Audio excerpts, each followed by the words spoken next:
Hi, Benji here, and this is why it's important to be inclusive of neopronouns. This creator is currently facing backlash for educating people on how to use neopronouns like frogs. The argument is that such pronouns are taking things too far and justify hatred towards the LGBTQIA+ community. The same argument is often used against flamboyant gay men, that they're doing too much and encouraging homophobia. But just like how shaming flamboyant gay men just restricts them from being their authentic selves, while doing nothing to stop those who are committed to being homophobic, shaming people with neopronouns is just as pointless and harmful. The responsibility should be on others to not be prejudiced, not the community to police itself. It is justified to find neopronouns uncomfortable and tricky to use. But we can't claim to support inclusion and freedom for the LGBTQIA+ community if we're not willing to try our best to accommodate something that's as inconsequential to us as using people's pronouns. Hope that helps, and if it did, you should pre-order my book, link in bio. Hi, Benji here. This video where I talk about accommodating neopronouns got a very polarizing response, which I expected, but for those who disagreed, I'll now address the key criticisms. Neopronouns like frogs are silly and make no sense. I think it's reasonable to struggle to understand why someone may have neopronouns, but what I feel should be easier to understand is why addressing others in the way they would like to be addressed is respectful and affirming, and therefore something we should try our best to do, regardless of our feelings and opinions. Neopronouns trivialize the experiences of trans and non-binary people and encourage transphobia. Admittedly, as I'm cis and my pronouns are typically associated with my gender, it's not my place to question whether trans and non-binary folk feel invalidated by people with neopronouns. If you're a part of that community and have thoughts, please feel free to express them in the comments. But in terms of encouraging transphobia, if the majority of people who have neopronouns are trans and non-binary, or at least queer, it seems harmful to blame the victims of such prejudice for the prejudice that they face. You could maybe argue that some neopronouns users aren't being sincere, but many are being sincere, as evidenced by the comment on my original video. Don't those people deserve to be affirmed and protected too? Neopronouns are hard to use and remember. I'm a strong advocate for progress over perfection. I would hope and encourage people who have pronouns that are less typical to be understanding of people who struggle and may mess up, as long as they're trying their best to get it right. Neopronouns are self-indulgent and pressure others to change their beliefs. What seems self-indulgent to me is thinking that people are discovering who they are with your beliefs in mind, and that they should prioritize your comfort over being their most authentic selves. Things are going too far. When will it end? To address this, I want to reference this amazing comment. Once we draw a line in the sand around who is valid and invalid, that line will continue to be nudged back until we are all excluded. The liberation of queer people isn't benefited by discussions regarding which identities are acceptable or not, especially as much of the rhetoric used in such arguments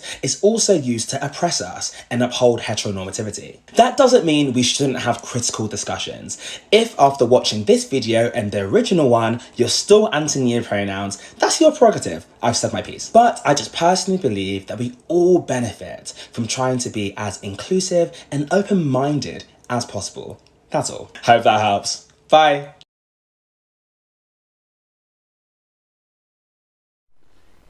The hurricane Katrina!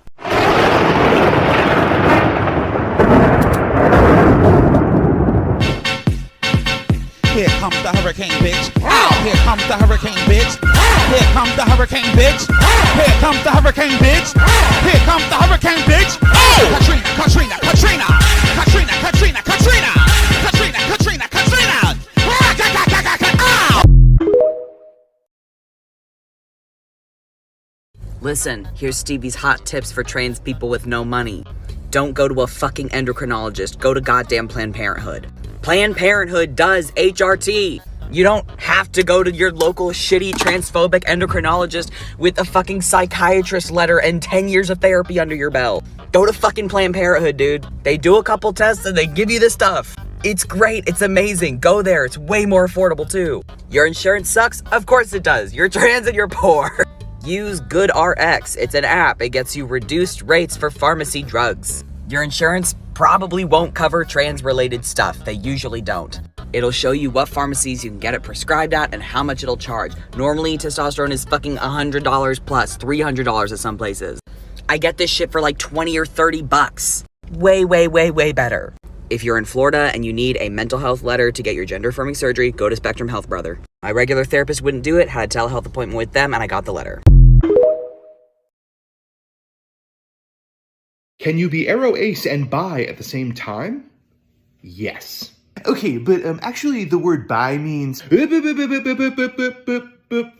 The primary function of language is to communicate our experience to ourselves and to other people. So if someone were to say, I am an aro, ace, bi person, I could use what I know about those two bits of language to understand that that person does not experience romantic or sexual attraction, but they probably pursue relationships with or experience other kinds of attraction to people of their same gender or of different genders.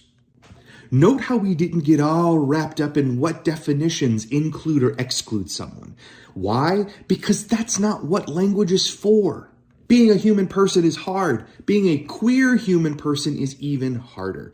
The intricacies of human experience and the way we experience attraction, sexuality, and all of the other things allow language to be queer like us. Non-normative, non-binary obsessed, and inclusive, expansive, and ultimately imaginative.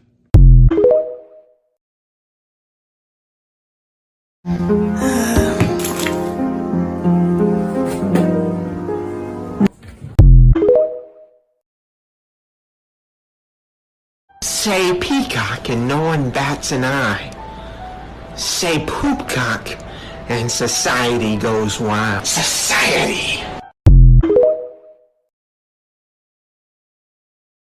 So because a kid's show is trying to normalize the fact that same-sex couples exist, it's seen as grooming. Yeah, makes total sense. Yes, that is what grooming is. Yes, that does make total sense. When educational outlets, all the institutions that shape people's minds, go to the little kids and try to reshape and indoctrinate them into a radical new way of thinking, especially when we're talking about sex, which is so fundamental to human nature, that is grooming. That literally is not true. First of all, I don't understand where on earth you got that definition from. Because when I did my research, grooming is when someone builds a relationship, trust, and emotional connection with a child or young person so they can manipulate, exploit, and abuse them. The victims can be SA'd, exploited, or trafficked. When the producers of Peppa Pig showed this was not what they were trying to achieve. No child is being exploited or abused, and this is not manipulating children. Also, I don't understand how this is reshaping and indoctrinating kids into a radical new way of thinking about sex. All they're doing over here is showing a same-sex couple. They're not talking about sex. I didn't even know what sex was while I was at the age of watching this TV show. Now, I'm definitely one of those people who don't want kids in the future, but if for any reason I did have a child and they asked how a child came from two mothers, I'd tell them that they'd learn the deeper parts of this kind of stuff when they're older, but I definitely wouldn't keep it a secret from them that same-sex couples exist. Also, this part... All the institutions that shape people's minds go to the little kids and try to reshape and indoctrinate them into a radical new way of thinking. I'm so sick of people who think that just because things aren't being done the old way, it's wrong. Because that's literally not true. Just because it's new, or as you like to call it, a radical new way of thinking, doesn't mean it's grooming, let alone bad. It's not the 1990s, we're just over a month away from 2023. Now, if you've been following me, you probably know that this is the third time I've responded to this guy, and I didn't want to make a third response, but I really just couldn't let this one slide, so there you go. I'm pretty sure my sexuality is, in theory, anyone. In practice, no one.